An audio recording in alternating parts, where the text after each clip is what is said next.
சரிண்ணா. சிங்கஞ்சிரா.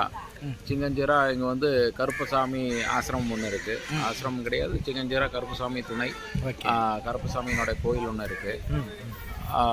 இங்கே இருக்கக்கூடிய 3 நிமிஷம். இந்த இடம் வந்து கொல்லங்கொடுகு பக்கம் சிங்கஞ்சிரா, அதாவது கொல்லங்கொடுகு பக்கத்தில் ஒரு 6 கிலோமீட்டர் சிங்கஞ்சிராங்கிற இடம். கருப்பசாமி கோயில் இருக்குது. நல்ல ஆளுக வந்து கோயிலினுடைய இது இருக்கக்கூடிய நல்ல இடம். கண்டிப்பாக. இப்போ வந்து அண்ணன் வந்து டீட்டெயில் வந்து சொல்லியிருக்காங்க. இப்போ நான் என்னடா இது எதையுமே காட்டாமல் டீட்டெயில் மட்டும் சொல்லிட்டு இருக்காங்கன்னு சொல்லி நீங்கள் நினைப்பீங்க. கண்டிப்பாக நீங்களே பாருங்கள். இங்கே ஃபேமிலியோடு உட்காந்து எல்லாருமே சாப்பிட்ருக்காங்க. ஆனால் இந்த மரம் எப்படி ஒரு 500 வருஷம் இருக்குமாண்ணா? எப்படி இருக்கலாம் 500 வருஷம் 1000 வருஷம் இருக்கலாம். 1000 வருஷம் தெரியல. 500 வருஷம் கண்டிப்பாக இருக்கும் அப்படிங்கிறாரு. இது பாருங்க எவ்வளோ சந்தோஷமாக எல்லாமே மட்டன் மட்டன் மட்டன் மட்டன் செஞ்சு சாப்பிட்ருக்காங்க. இதுதான் குழந்தைங்க அவ்வளோ பிரமாதமாக இருக்குது. இது வந்து பார்த்திங்கன்னா கருப்பராயன் கோயில். ஏன்னா ஆமாம், கருப்பராயன் கோயில், கருப்பசாமி கோயில். கருப்பசாமி கோயில். வேறு இங்கே என்னென்ன ஃபேமஸாக இருக்குது?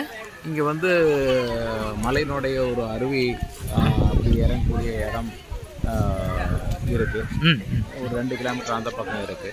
இந்த மலையினுடைய நீர்வீழ்ச்சி அந்த பக்கமாக இருக்குது. ஓகே, சிறப்புங்கண்ணா. சரி, ஓகே, மிக்க மகிழ்ச்சி. இங்கே பாருங்கள் எவ்வளோ செம்மையாக இருக்கு பாருங்க. இங்கே ஃபேமிலியோடு உட்காந்து மகிழ்ச்சியாக சாப்பிட்ருக்காங்க. நீங்களும் இங்கே வரதாக இருந்தால் அண்ணன் ஏற்கனவே ஒரு முழு விலாசத்தை கொடுத்துருக்காங்க. அந்த விலாசத்தை நீங்கள் தெரிஞ்சுட்டு நீங்கள் வந்து தாராளமாக இங்கே வந்து டைம் ஸ்பெண்ட் பண்ணலாம். அதே போல் டைம் ஸ்பெண்ட் பண்ணுறது மட்டும் கிடையாது, இந்த ஒரு கோயிலில் வந்து ஒரு வேண்டுதல் நடக்குது. ஏங்கண்ணா? ஆமாம், நிறைய பிள்ளை பாக்கியம் இல்லாத ஆளுங்க, குழந்தை பாக்கியம் இல்லாத ஆளுங்க வர்றாங்க. நிறைய அவங்களோட கஷ்டத்தை தீர்க்கறதுக்காக நிறைய பேர் இங்கே வந்து வேண்டுதல் பண்ணுறாங்க. கோழி, ஆடு எல்லாம் அவங்களுக்கு அந்த கருப்பசாமிக்கு என்ன வேண்டியதோ அதை செலக்ட் கொடுத்து சந்தோஷமாக குடும்பத்தோடு வந்து நல்லா பக்திக்காக வந்து அவங்களுக்கு சாப்பிட்டுட்டு இங்கே வந்து கண்டிப்பாக நண்பர்களே, அண்ணன் இப்போ இவ்வளோ நேரம் விளக்கம் எடுத்து சொன்னார். அனைவருக்கும் என்னதுங்க இங்கே வருவதாக இருந்தால் அவன் அனைவருக்குமே வந்து ஒரு வாழ்த்துக்கள். வாங்க, ஒரு பிரயோஜனமாக உங்களுக்கு ஒரு நன்மை தரக்கூடிய ஒரு கோயிலாக இருக்காங்க.